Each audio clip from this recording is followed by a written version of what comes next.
Hello everyone, welcome to filtered physics. तो आज की इस क्लास में हम करने वाले हैं एटॉमिक फिजिक्स के कुछ इंपॉर्टेंट एमसीक्यूज और ये आपकी क्लास नंबर 2 रहने वाली है। इससे पहले हमने क्लास नंबर 1 में डिस्कस करे थे कुछ इंपॉर्टेंट एमसीक्यूज एटॉमिक फिजिक्स के ही डिस्कस किए थे।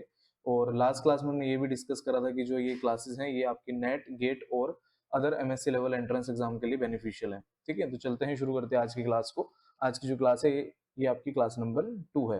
एटॉमिक फिजिक्स के इंपॉर्टेंट एमसीक्यू सीरीज का पार्ट है ये। चलिए, तो फर्स्ट क्वेश्चन देखते हैं। इस क्वेश्चन में क्या बोला गया है, the electric analog of the Zeeman effect. जो जीमान इफेक्ट होता है वो आपका मैग्नेटिक फील्ड से रिलेटेड होता है। अगर हम यहाँ पे मैग्नेटिक फील्ड लगाते हैं तो उससे हमारे पास जीमान स्प्लिटिंग होती है। तो सबसे पहले समझ लेते हैं कि जब हम यहाँ पे मैग्नेटिक फील्ड अप्लाई करते हैं, मैग्नेटिक फील्ड अप्लाई करने से क्या होता है आपका यहाँ पे जीमान स्प्लिटिंग,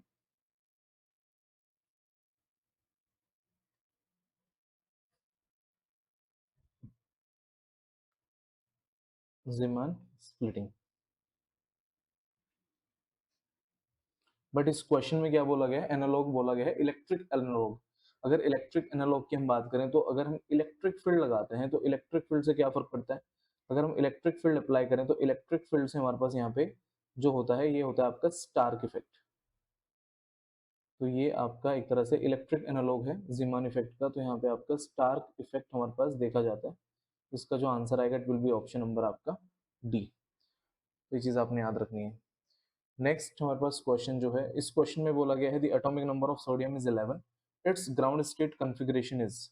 सबसे पहले आप क्या करो, जो सोडियम आपको दिख रहा है, सोडियम का आपको एटॉमिक नंबर गिवन है Z इज इक्वल टू हमारे पास यहाँ पे 11। इसकी इलेक्ट्रॉनिक कॉन्फ़िगरेशन लिख लेते हैं। इलेक्ट्रॉनिक कॉन्फ़िगरेशन आएगी 1s2, 2s2, 2p6, देन आपका यहाँ पे आ जाएगा 3s1। ठीक है, तो लास्ट हमारे पास एक सिंगल वैलेंस इलेक्ट्रॉन यहाँ पे है। अगर वन वैलेंस इलेक्ट्रॉन हमारे पास होता है तो इसको हम किस तरह से सॉल्व करते हैं, देखिए। अगर लास्ट हमारे पास वन वैलेंस इलेक्ट्रॉन हमारे पास यहाँ पे बचा है तो इसके लिए हम देखें तो सिंगल इलेक्ट्रॉन है तो हमारे पास ये एस ऑर्बिटल में है वैसे भी। तो एस ऑर्बिटल सबसे पहले लिखेंगे क्योंकि सिंगल इलेक्ट्रॉन कहाँ पे आ रहा है, एस ऑर्बिटल के अंदर आ रहा है।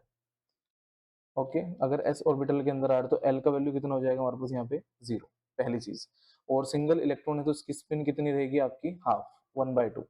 अब यहाँ से इजी हो जाएगा। अगर हम बेसिकली टर्म सिंबल देखें तो ये 2s+1 LJ होता है।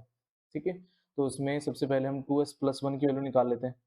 अगर 2s+1 हम सॉल्व करें तो ये आ जाएगा आपका 2 × 1/2 +1, 2 से 2 कट तो हमारे पास ये वैल्यू आ जाएगा आपका 2।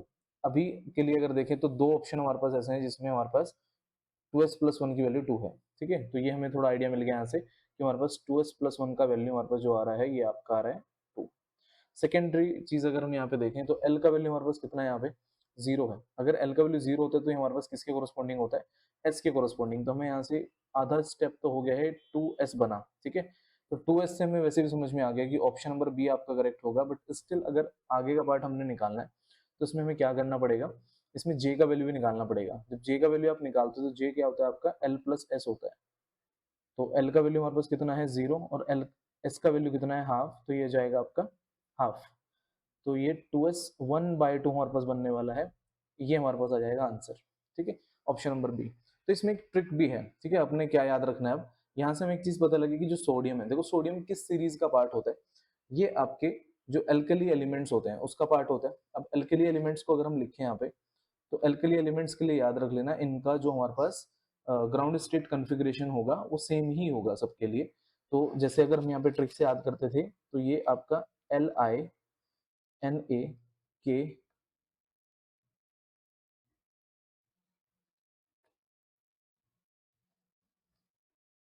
इसको कैसे याद करते थे, इसको याद करते थे हम लीना करे रब से फरियाद। तो इसको कुछ ऐसे आप याद कर सकते हो। ठीक है, ट्रिक अगर ठीक लगती है, वेट वेट वेट, फरियाद, ऐसे। ठीक है, तो इसको आप फरियाद, सॉरी स्पेलिंग गलत है, एक मिनट इसको चेंज कर देते हैं।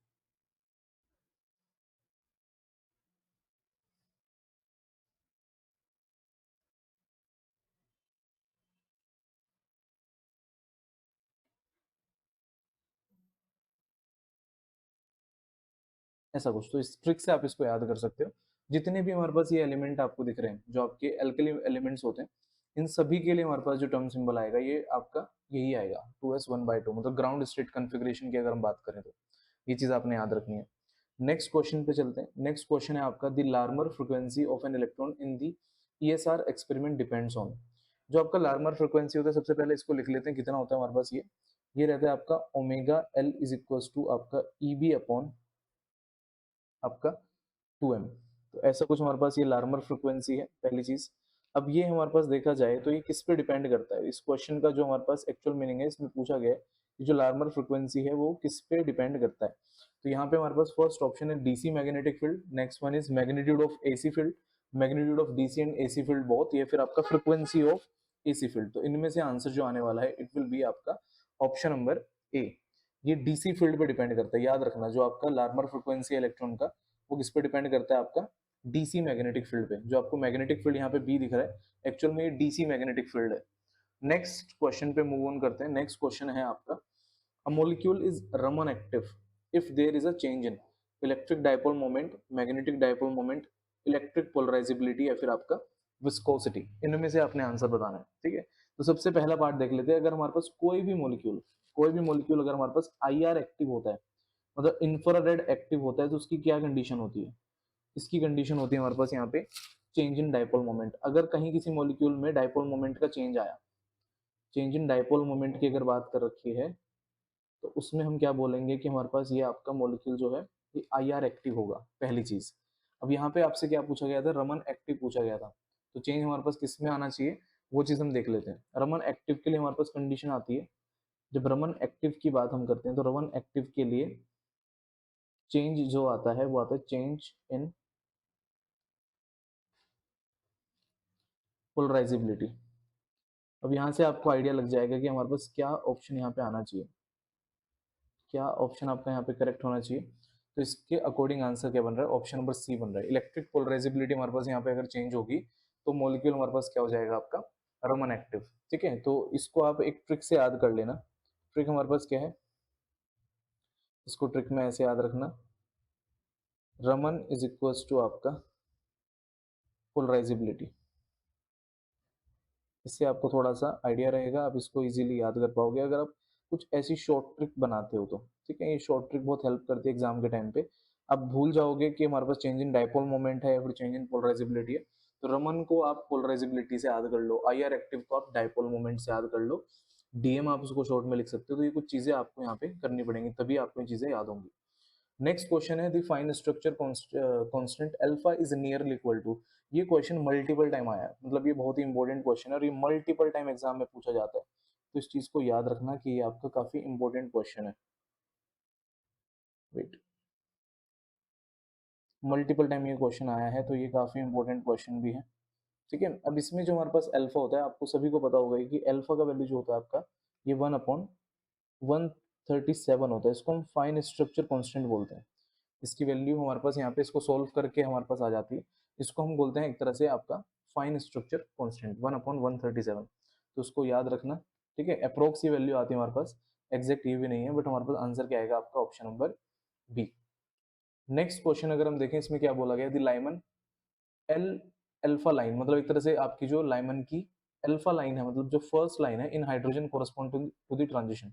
देखो हमारे पास जो सीरीज होती है इसमें हमारे पास कैसे आप पढ़ते हो, लाइमन आती है सबसे पहले, फिर आती है आपकी बामर series, next one is पाश्चन,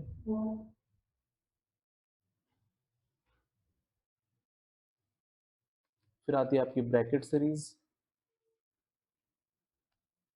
last हमारे पास आती है यहाँ पे फंड सीरीज। अब इन सीरीज की अगर हम बात करें तो लाइमन की बात अभी के लिए करनी है हमने, और लाइमन में भी जो अल्फा वाला पार्ट है, मतलब एल अल्फा जो फर्स्ट होता है। देखो लाइमन में सबसे सिंपल ट्रांजिशन है, अगर हम N2 की बात करें तो N2 हमारे पास 2 होता है यहाँ पे, और जो N1 होता है ये होता है 1, मतलब 2 से 1 में ट्रांजिशन होता है। जो पहला ट्रांजिशन है वो कहाँ से कहाँ हो रहा है, 2 से 1 में। अगर हम एल बीटा की बात करते हैं तो एल बीटा के लिए हमारे पास N2 का वैल्यू कितना हो जाता है आपका 3, और 3 से कहाँ पे ट्रांजिशन हो रहा होता है आपका N1 इज इक्वल टू 1 में, क्योंकि ये फिक्स है, जो 1 हमारे पास है ये फिक्स है। अब इसके अकॉर्डिंग देखें तो हमारे पास यहाँ पे ऑप्शन नंबर ए जो है ये 2p से 1s आ रहे हैं हम यहाँ पे। ठीक है, मतलब 2 से 1 तो आ रहे हैं। ठीक है, 2 से 1 हमारे पास यहाँ पे भी है, 2 से 1 हमारे पास यहाँ पे भी है, तो हमने यहाँ पे चेक करना है कि ऑप्शन नंबर ए आपका आने वाला है फिर आपका दूसरा कोई ऑप्शन आएगा। ठीक है, अब यहाँ से अगर हम देखें तो एक तो हमारे पास ऑप्शन ये है 2p से 1s, और एक हमारे पास ऑप्शन है आपका 2s से 1s।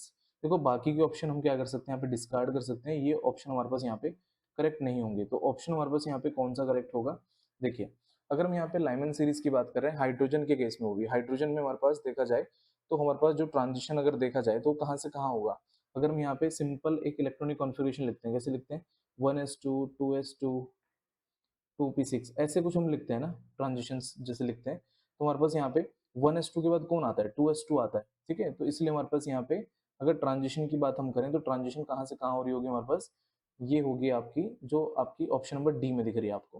ठीक है, तो ट्रांजिशन की अगर हम बात करें तो ट्रांजिशन में हमारे पास आएगा इसका ऑप्शन नंबर डी, 2s से 1s में ट्रांजिशन होगी, तो ये आंसर आएगा आपका। ठीक है, 2 to 1। नेक्स्ट है हमारे पास यहाँ पे आपका क्वेश्चन नंबर 7। देखिए the minimum energy of a non rotating diatomic molecule in its electronic ground state is, ये एक डायरेक्ट क्वेश्चन है।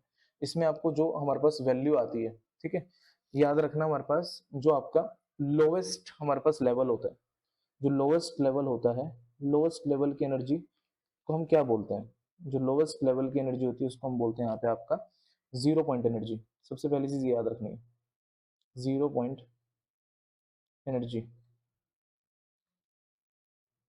और यहाँ पे जीरो पॉइंट एनर्जी हमारे पास किसकी दिख रही है, देखो एक तो हमें हार्मोनिक ऑसिलेटर की यहाँ पे एनर्जी दिख रही है, जैसे half H cut omega not है, एच कट ओमेगा नॉट है, जीरो है, या फिर आपका एक अजीब सा एक्सप्रेशन है ऑप्शन नंबर डी वाला। बट जो आपकी हार्मोनिक लीनियर हार्मोनिक ऑसिलेटर होता है, ठीक है, इसी तरह से हमारे पास ये आपका non rotating diatomic molecule behave करेगा इलेक्ट्रॉनिक ग्राउंड स्टेट में, तो जो इसकी एनर्जी होगी जीरो पॉइंट एनर्जी, वो कितनी आती है हमारे पास यहाँ पे, ये आती है आपकी half H cut omega not. आपने एक फॉर्मूला देखा होगा, हम फॉर्मूला जो पढ़ते हैं ये आपका E N is equal to क्या होता है, ये होता है N plus half H cut omega naught, इसको हम लिख लेते हैं। अगर मैं एन का वैल्यू 1 लगता हूँ यहाँ पे ग्राउंड स्टेट के लिए, या फिर सॉरी एन का वैल्यू 0, ग्राउंड स्टेट के लिए एन का वैल्यू 0 लिखेंगे, तो यहाँ पे ई जीरो कितना आ जाएगा आपका, ये आ जाएगा 1/2, क्योंकि 0 प्लस 1/2 इज 1/2, और साथ में आएगा आपका एच कट ओमेगा नॉट। तो ये आपकी जीरो पॉइंट एनर्जी आ गई है, जो कि आपका इस क्वेश्चन का आंसर भी होगा। तो option number A is correct, option number A यहाँ पे करेक्ट होगा। नेक्स्ट क्वेश्चन है the J J coupling is applicable to, जो जेजे कपलिंग होती है वो किसके लिए हमारे पास एप्लीकेबल होती है। अब यहाँ पे कुछ चीजें पहले लिख लेते हैं इस क्वेश्चन से रिलेटेड, क्या क्या चीजें हमारे पास यहाँ पे रिलेटेड आ सकती हैं इस क्वेश्चन से रिलेटेड। पहली चीज है लाइट एटम्स। जब लाइट एटम्स की हम बात करते हैं तो लाइट एटम्स में हमारे पास जो कपलिंग होती है वो होती है आपकी एल एस कपलिंग, मतलब लाइटर एटम्स में हमारे पास एल एस कपलिंग होती है। और जब हम बात करते हैं हैवी एटम्स की,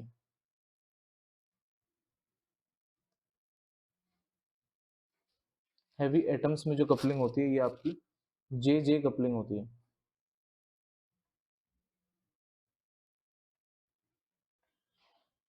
इसके अलावा अगर हम यहाँ पे अब इस क्वेश्चन का आंसर देखें, जैसे हैवी एटम्स के लिए हमारे पास कौन है, अगर हैवियर एटम्स के लिए हम देख रहे हैं तो हैवी एटम्स के लिए हमारे पास क्या आना चाहिए था, जो हमने लास्ट में लिखा है। हैवी एटम्स में हमारे पास क्या होता है आपका स्ट्रॉन्ग स्पिन ऑर्बिट कपलिंग होती है, जो कि हमारे पास कौन सी होती है आपकी जे जे कपलिंग। ये कुछ चीजें हैं जो आपने इस क्वेश्चन में याद रखनी है। ये क्वेश्चन भी मल्टीपल टाइम आ चुका है, इस क्वेश्चन को भी आप याद रखना। ये क्वेश्चन काफी बार बन चुका है और इसमें जो आंसर आएगा it will be option number D. ये क्वेश्चन भी आपका काफी इंपॉर्टेंट है। नेक्स्ट क्वेश्चन पे मूव करते हैं। ये आपकी एक स्टेटमेंट टाइप क्वेश्चन है, इसमें क्या लिखा है, the most probable transition between two electronic state of a diatomic molecule occurs along the line of constant internuclear distance, this refers to. देखो टॉपिक ही पूछा होगा आपसे, डायरेक्ट जो स्टेटमेंट बेस्ड हमारे पास है। सबसे पहले आप ये देखो कि हमारे पास जो आपकी यहाँ पे ट्रांजिशन है दो इलेक्ट्रॉनिक स्टेट के बीच में हो रही है, ठीक है। तो यहाँ पे कुछ पॉइंट्स मैं आपको बता रहा हूँ जो कि आपकी इलेक्ट्रॉनिक ट्रांजिशन होती है। सबसे पहले याद रखना, electronic transitions are very fast, बहुत ही फास्ट हमारे पास ये ट्रांजिशन होती है। पहली चीज, किसके कंपैरिजन में? Compare to nuclear motion. Nuclear motion से अगर हम इसको कंपेयर करते हैं तो जो आपकी इलेक्ट्रॉनिक ट्रांजिशन है वो बहुत फास्ट होती है। ठीक है, अगर आपकी ट्रांजिशन काफी फास्ट है तो उससे हमारे पास क्या होगा, जो आपका इंटर न्यूक्लियर डिस्टेंस है वो चेंज ही नहीं हो पाएगा। Inter nuclear distance will remain constant.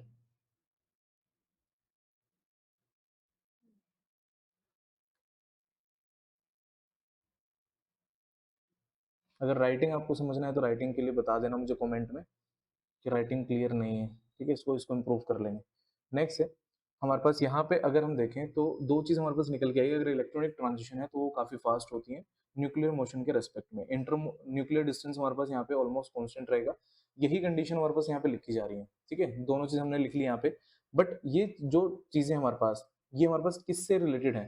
तो हमारे पास ये एकदम से अगर हमारे पास यहाँ पे ट्रांजिशन हो रही है और हमारे पास टाइम नहीं लग रहा है इन इंटर न्यूक्लियर डिस्टेंस को चेंज होने का, तो हमारे पास यहाँ पे कौन सी ट्रांजिशन होती है? आपकी वर्टिकल ट्रांजिशन। अब बस यही हमारे पास हिंट था इस क्वेश्चन का। अगर वर्टिकल ट्रांजिशन हमारे पास हो रही है तो ये किस टॉपिक के अंदर या फिर किस हमारे पास प्रिंसिपल के अंदर होती है? तो इसका जो आंसर आएगा it will be Franck Condon principle. इसके अंदर आपकी वर्टिकल ट्रांजिशन होती है। तो आंसर हमें मिल गया है। आंसर हमारे पास आएगा इसका ऑप्शन नंबर डी। ठीक है, अगर हम अदर ऑप्शन पे जाएं, जैसे बोन ओपनहाइमर अप्रोक्सीमेशन है, ये किस चीज के लिए होता है? ये आपका separation of electronic and nuclear motion होता है। इसको भी लिख लेते हैं फिर। ठीक है, ये जो अदर ऑप्शंस हमारे पास हैं यहाँ पे, इनको भी लिख लेते हैं। यहाँ पे अगर हम फर्स्ट ऑप्शन पे जाएं तो फर्स्ट ऑप्शन क्या क्या है? सॉरी, हाँ फर्स्ट ऑप्शन ही था ना, बोन एपर ओपनहाइमर। एक बार देख लेते हैं। हाँ जी, अगर फर्स्ट ऑप्शन को देखें तो फर्स्ट ऑप्शन आपका गलत क्यों है? फर्स्ट ऑप्शन को अगर हम देखें तो फर्स्ट ऑप्शन गलत क्यों है, इसका रीजन देख लेते हैं। जो बोन ओपनहाइमर है, ठीक है, इसका गलत होने का रीजन है, ये हमें क्या बताता है? Separation of electronic and nuclear motion. ठीक है, तो इतना कुछ आपने इसके लिए ध्यान रखना है फर्स्ट ऑप्शन के लिए। सेकंड ऑप्शन क्या था आपका? हाइजनबर्ग। ये तो आपको पता ही है, हाइजनबर्ग का जो रिलेशन होता है ये हमारे पास अनसर्टेनिटी के लिए है। मतलब हम क्या कर सकते हैं, अगर delta X delta P X हम लिखें तो ये आपका greater than equal to H cut by two होता है। मतलब आप एक टाइम पे या तो पोजीशन फाइंड आउट कर सकते हैं फिर मोमेंटम, दोनों एक साथ हमारे पास चीजें फाइंड आउट नहीं हो सकती। क्या हाइजनबर्ग आपका एक ही टाइप का यहाँ पे प्रिंसिपल था? नहीं, हमारे पास डेल्टा ई और डेल्टा टी के बीच में भी सेम ही रिलेशन था कि एनर्जी और टाइम में भी ये रिलेशन ऐसे रहता है। और तीसरा रिलेशन आता है आपका यहाँ पे एंगुलर मोमेंटम और एंगल के बीच में। तो तीन हाइजनबर्ग के हमने यहाँ पे रिलेशन देखे हैं, ये तीनों ही इंपॉर्टेंट होते हैं। ठीक है, इनको याद रख लेना। नेक्स्ट हमारे पास जो लास्ट गलत ऑप्शन था ये था ऑफ बो प्रिंसिपल, ऑप्शन नंबर सी। अगर इसकी हम बात करें, ये हमारे पास गलत क्यों है? इसका रीजन ये है क्योंकि ये हमें क्या बताता है? Filling of orbital. ये फिलिंग स्कीम का काम है बस। तो ये हमारे पास क्या बताता है हमें? राइटिंग गंदी हो गई, रुको। ये है आपका फिलिंग ऑफ ऑर्बिटल्स। ये कुछ चीजें हमें यहाँ से पता चलती हैं। नेक्स्ट क्वेश्चन पे मूव करते हैं। नेक्स्ट क्वेश्चन है हमारे पास यहाँ पे आपका ये, broadening of a spectral line is usually express in terms of. जो आपकी ब्रॉडनिंग होती है स्पेक्ट्रल लाइन की, ये हमारे पास किस टर्म में एक्सप्लेन होती है? बस इतना सिंपल सा ये क्वेश्चन था। ठीक है, ब्रॉडनिंग से रिलेटेड है, ये भी आपका वन ऑफ द टॉपिक होता है एटॉमिक फिजिक्स में। तो जो हमारे पास ब्रॉडनिंग ऑफ लाइन है, तो इस चीज को आप याद रखना, ये किस चीज से रिलेटेड होती है। एक चीज यहाँ पे मैं लिख देता हूँ कंप्लीट इसके बारे में, इससे आपको डायरेक्ट याद रहेगा फिर। जी, तो इसके बारे में हमने लिखना है, जो आपकी स्पेक्ट्रल लाइन ब्रॉडनिंग है,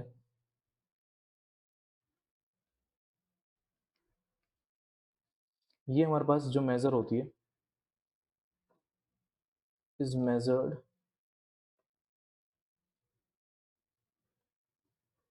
बाय द विड्थ